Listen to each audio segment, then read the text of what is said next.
राम के भीतर क्या काम है? क्रोध है, लोभ है।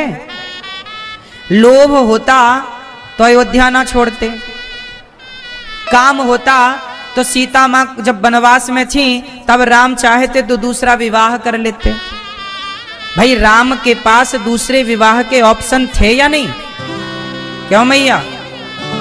राम चाहते तो दूसरा विवाह कर लेते ना। जब सीता मां का वनवास हो गया तब राम जी ने एक यज्ञ किया था और उस यज्ञ में वशिष्ठ जी ने कहा कि पत्नी के बिना ये यज्ञ पूरा नहीं हो सकता, पत्नी को लाओ। अब पत्नी को ला नहीं सकते थे क्योंकि वो त्याग चुके थे, महर्षि वाल्मीकि जी के आश्रम में माता सीता जा चुकी थी। तब राम जी ने सोने की सीता बनाई। किसकी सीता बनाई? जोर से, जोर से। सोने की सीता बनाई और बगल में बिठाकर राम जी ने अपना यज्ञ पूरा किया। आज के जमाने में राम जैसी प्रभुता किसी के अंदर आ जाए, राम जैसी शक्ति किसी के अंदर आ जाए। रावण के पास थी तो ताकत, तो उसने कितने सारे ब्याह कर लिए। ताकत के बल पर ना सीता मैया को चुरा लाया। राम के पास भी रावण से ज्यादा ताकत थी, लेकिन उन्होंने अपनी ताकत को किसी नारी के अपहरण में खर्च नहीं की, उन्होंने अपनी ताकत को समाज की सेवा में खर्च किया। उन्होंने अपनी शक्ति को समाज के उत्थान में लगाया। राम ने आदर्श स्थापित कर दिया समाज के लिए, रावण ने आदर्श स्थापित नहीं किया। इसलिए राम के अंदर ना लोभ है, ना काम ना क्रोध है। रावण सीता मैया को चुरा ले गया, लेकिन राम जी कहते हैं कि रावण मेरी शरण में आ जाए तो मैं उसे क्षमा कर दूं। वो तो रावण शरण में आया नहीं, वरना राम तो गले लगा लेते। इसका मतलब ये हुआ। अच्छा ये बताओ, आप लोग जो निंदा चुगली करते हैं, इससे आपका फायदा होता है कि नुकसान? जोर से, जोर से। मैया आप चुगली करती हो, सास की बुराई, बहू की बुराई, पड़ोसन की बुराई, यहाँ की बुराई, वहां की बुराई। कितने लोग बुराई करते हैं? हाथ उठाओ।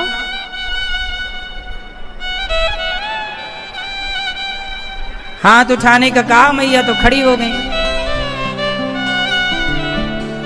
अच्छा बताओ, निंदा चुगली आप करते हैं, छल कपट आप करते हैं, इससे आपका कोई फायदा है? उत्तर दो। क्या होता है निंदा करने से? उत्तर दो। निंदा करने से क्या होता है? पाप होता है। क्या होता है? जोर से, जोर से। पाप कहां कहां से होते हैं? बोलो मनसा, बोलो मनसा, जोर से। मनसा, वाचा, कर्मणा, 3 जगह से पाप होते हैं। पाप कहां से होते हैं? मनसा, वाचा, कर्मणा। अब सुनो, मन से भी पाप होता है। जैसे आपने सोच लिया, जैसे आपने सोच लिया कि आदमी कितना सुंदर है, मेरा ब्याह इससे हो जाता। आपने अपने पति के होते हुए पर पुरुष के बारे में सोच लिया। आपने किया कुछ नहीं, ना तो उसका हाथ पकड़ा, ना उसके पास गए, लेकिन सोच लिया कि काश ये आदमी मेरा पति होता, मेरा इससे ब्याह हो जाता, इससे क्यों हो गया? तो ये सोचना भी पाप है कि पुण्य है? जोर से।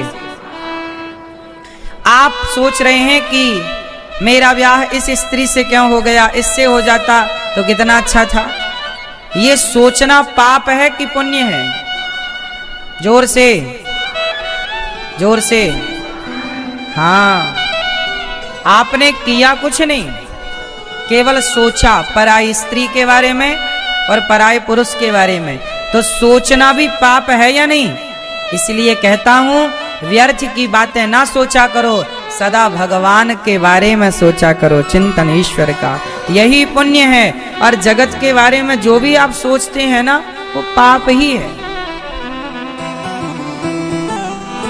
तो ये मनसा पाप है। मनसा, वाचा, वाणी से भी पाप होता है। कहां से पाप होता है? वाणी। वाणी से पाप कैसे?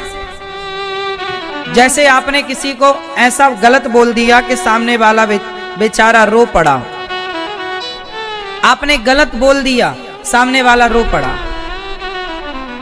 गलत शब्दों का प्रयोग कर दिया आपने, इतना कठोर कह दिया कि वो बेचारा रो पड़ा। कहते ना, बोली और गोली, गोली के घाव भर जाते हैं, पर बोली के घाव भर जाते हैं। वो घाव जो बनते हैं गोली से, पर वो घाव नहीं भरते जो बनते हैं कड़वी बोली से।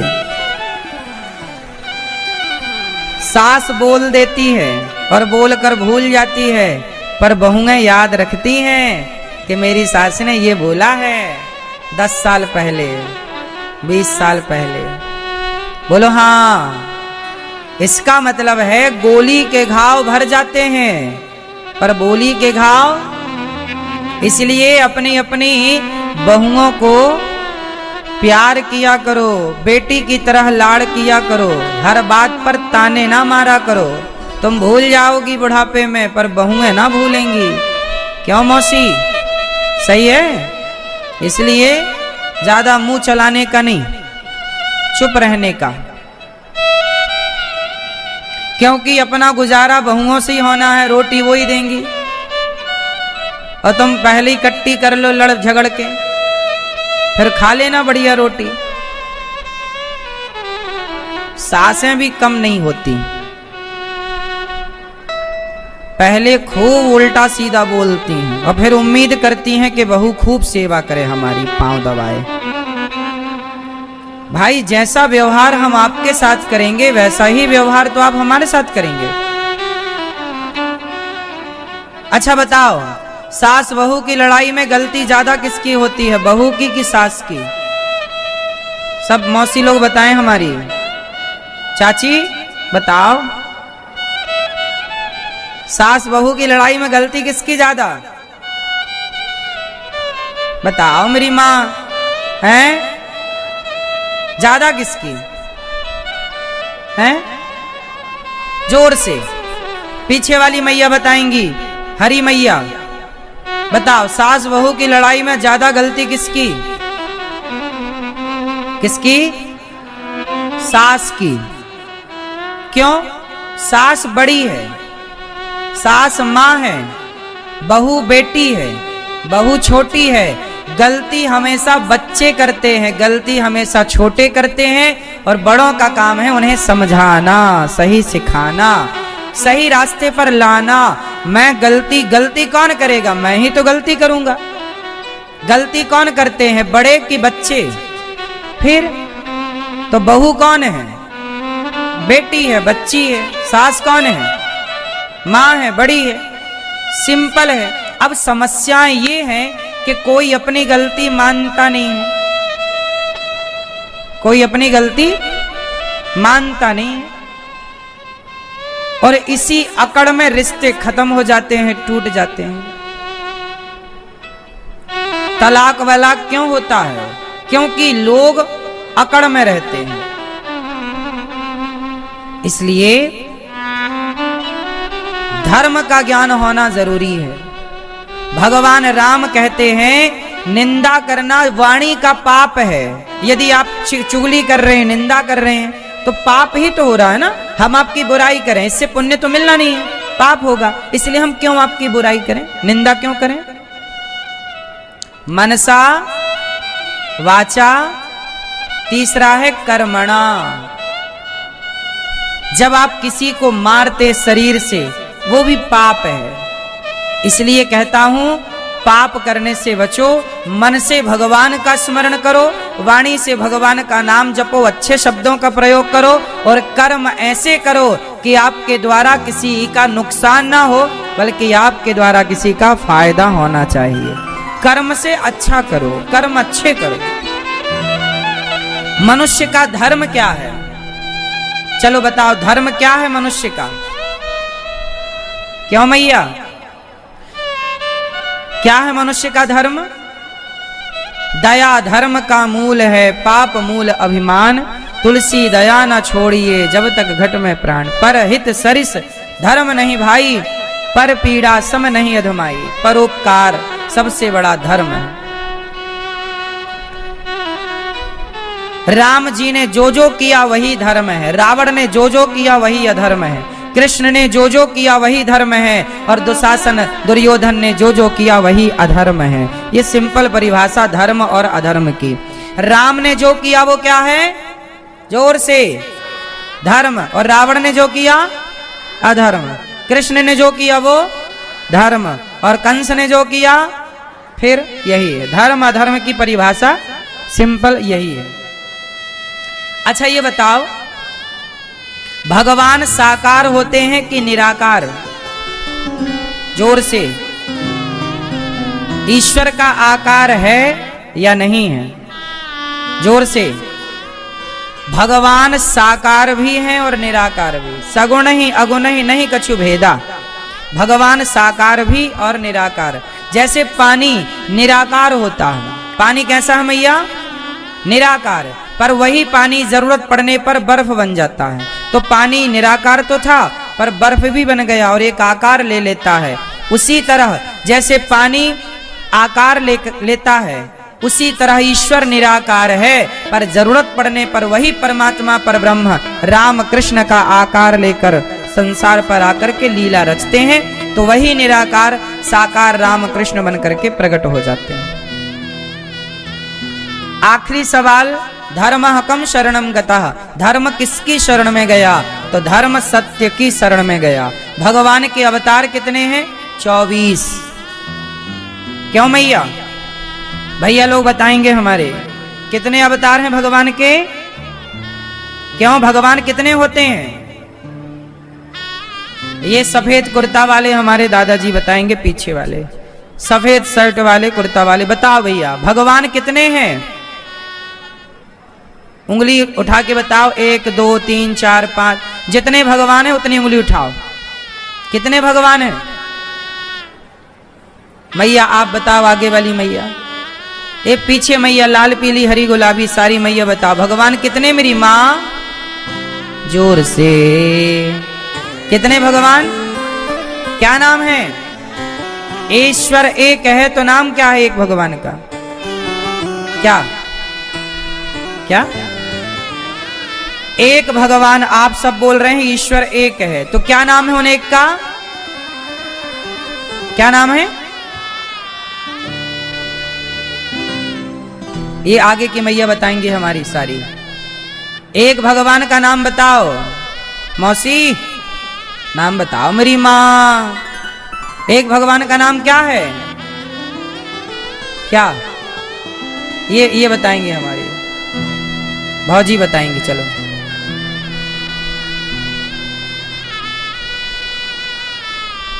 क्या नाम है? हैं? एक भगवान का नाम है वही एक ईश्वर जिन्हें आप भगवान श्रीमन नारायण कहते हैं। भगवान एक, नाम नारायण, उन्हीं का नाम है कृष्ण। हमारे भगवान नारायण के कितने नाम हैं?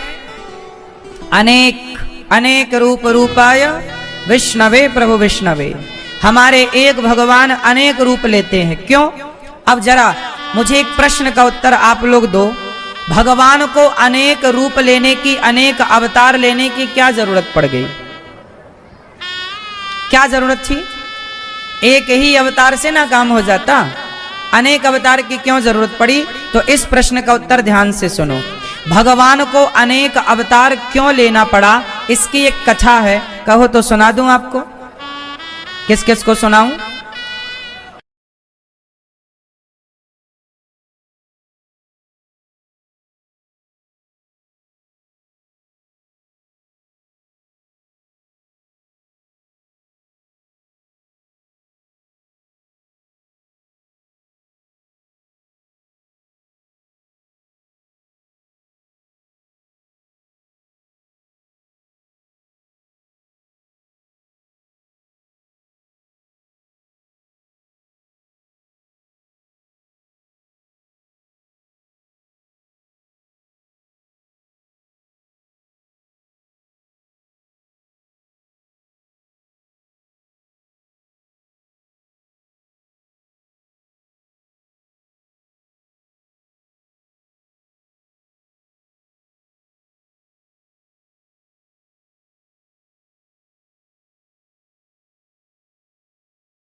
दो, उन्होंने रोक दिया, ठहरो, हम आपको जाने नहीं देंगे, घुसने नहीं देंगे। सनकादियों ने कहा कि देखो भगवान का आदेश है कि हम कभी भी आए, हमें कोई रोक नहीं सकता। आप कौन होते हैं रोकने वाले? बहुत कहा सनकादियों ने कि हमें जाने दो, मिलने दो, पर सनकादि जिद करते रहे, जाने का प्रयास करते रहे, जय और विजय रोकते रहे। 3 बार रोका जय विजय ने, नहीं जाने देंगे, नहीं जाने देंगे, नहीं जाने देंगे। तब श्राप दे दिया सनकादियों ने, तुम हमें रोकते हो भगवान का दर्शन करने से, जाओ हम आपको श्राप देते हैं। आपने हमें 3 बार रोका है, जाओ आप 3 जन्मों तक राक्षस हो जाओ। तो सनकादियों ने क्या दे दिया? श्राप दे दिया। क्या दे दिया? श्राप दे दिया, जाओ 3 जन्मों के लिए राक्षस हो जाओ। जब श्राप दिया तो भगवान नारायण अंदर से दौड़े दौड़े आए। क्या हुआ भैया, काहे शोरगुल कर रहे हो? कहा कि जय विजय चरणों में गिर पड़े, प्रभु हमें श्राप दे दिया, ये संत आए थे, हमने रोक दिया, बड़ी गलती हो गई, श्राप दे दिया, कह रहे हैं कि 3 जन्मों के लिए राक्षस बनोगे। तब भगवान बोले कि आप 3 जन्म राक्षस बनोगे तो हम आपका उद्धार करने के लिए 4 बार अवतार लेकर के आएंगे। तुम 3 बार आओगे, हम 4 बार आएंगे। तो भक्त कितनी बार आएगा? 3 बार। और भगवान कितनी बार आएंगे? भक्त कितनी बार आएंगे? 3 बार। और भगवान, अब हुआ क्या कि 3 जन्मों का श्राप मिल गया जय और विजय को। वही जय विजय एक बार हिरण्याक्ष हिरण्यकश्यपु बने, एक बार रावण कुंभकर्ण बने, और एक बार शिशुपाल और दंतवक्र बने। अब बताओ कि भगवान ने बोला कि मैं 4 बार अवतार लूंगा, तो 4 बार एक ही अवतार नहीं ले सकते थे ना, अलग अलग अवतार लेना पड़ा। उदाहरण के लिए समझो, जैसे हिरण्याक्ष नाम के देव होता, फिर दूसरी बार क्या हुआ?